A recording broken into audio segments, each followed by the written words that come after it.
हर्षिता चौहान है। मैं कक्षा 12वीं की छात्रा हूँ ईएफए स्कूल ऑफ एक्सीलेंस बड़वानी। आज मैं आपके सामने व्यावसायिक अध्ययन का पाठ कंपनी पे अपने विचार विमर्श करना चाहती हूँ। मैं आपसे सबसे पहले आपसे पूछना चाहूंगी कि आप लोग कंपनी से क्या समझते हैं? आप क्या समझते हैं कंपनी से?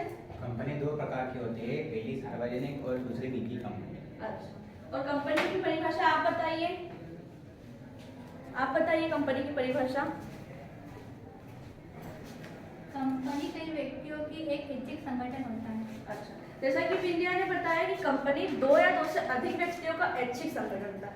ऐच्छिक संगठन से तात्पर्य जो व्यक्ति मतलब सभी कंपनी में जो भी व्यक्ति है वो अपनी इच्छा के अनुसार कंपनी की सदस्यता ग्रहण करता है। कंपनी में सभी व्यक्ति अपनी इच्छा के अनुसार कंपनी का सदस्य बनते हैं तो स्वामी बनते हैं।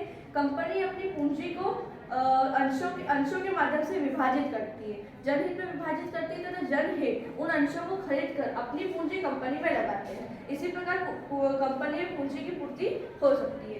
कंपनी एक कृत्रिम व्यक्ति है जो मनुष्य की तरह ही काम करती है तथा मनुष्य की तरह ही सभी कार्यों का संचालन करती है। कंपनी अनेक प्रकार की होती है। जैसे कंपनी मुख्यतः दो प्रकार की होती है, सार्वजनिक कंपनी तथा निजी कंपनी। सार्वजनिक कंपनी जो जनहित के लिए बनाई गई कंपनी है। इसमें न्यूनतम संख्या सदस्यों की न्यूनतम संख्या 2 होती है तथा अधिकतम संख्या अनिश्चित होती है। इसमें सदस्य कंपनी के स्वरूप पर निर्भर करते हैं।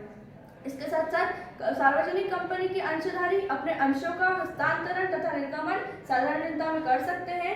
उसी प्रकार निजी कंपनी में सदस्यों की संख्या न्यूनतम संख्या 2 होती है तथा अधिकतम 50 हो सकती है। यह भारतीय कंपनी अधिनियम 1956 के अधीन इसे मान्यता दी गई है।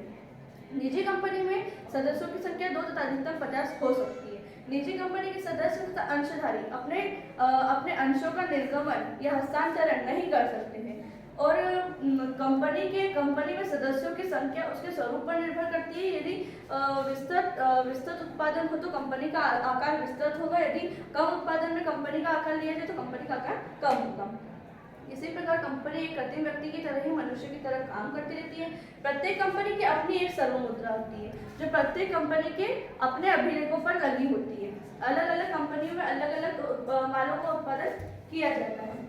कंपनी के प्रत्येक सदस्य का अपना अपना पृथक अस्तित्व होता है। किसी भी प्रकार की हानि होने पर उनकी निजी संपत्ति पर किसी प्रकार का आंच नहीं आती है।